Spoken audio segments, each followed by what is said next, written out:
In today's video, I'm going to teach you how to create dashboard in ERPNext 2025 guide. First, open your ERPNext site and sign in with your credentials.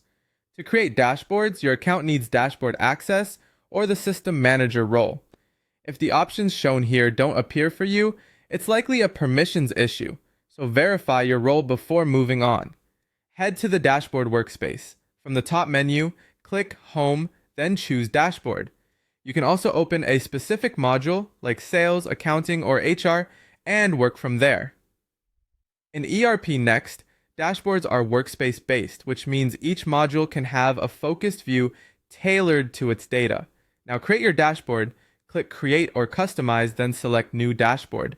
Give it a clear, meaningful name such as Sales Overview, and select the module it belongs to, like Sales, Accounts, CRM, or HR. Save to create the canvas you'll be working on.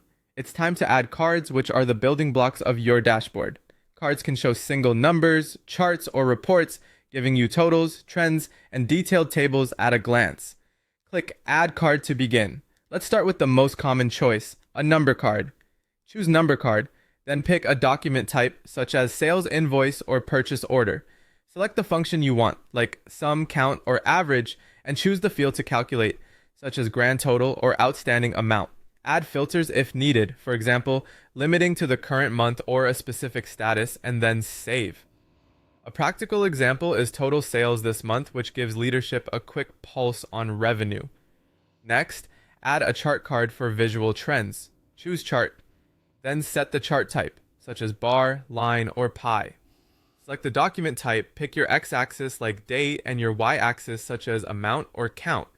Apply filters for date ranges or statuses to keep the chart focused and save. Charts are ideal for tracking performance over time. For deeper analysis, add a report card, choose Report, then select a standard report or a custom report you already built. Set default filters so viewers land on the right view immediately, and save.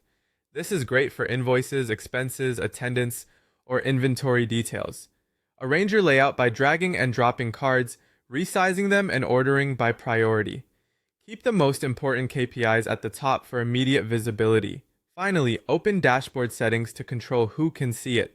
Assign roles like admin, accountant, or sales user, or select specific users to keep sensitive data secure. Click Save and optionally set as default dashboard so it loads automatically when you sign in. You now have a clear, role-aware dashboard ready for daily use.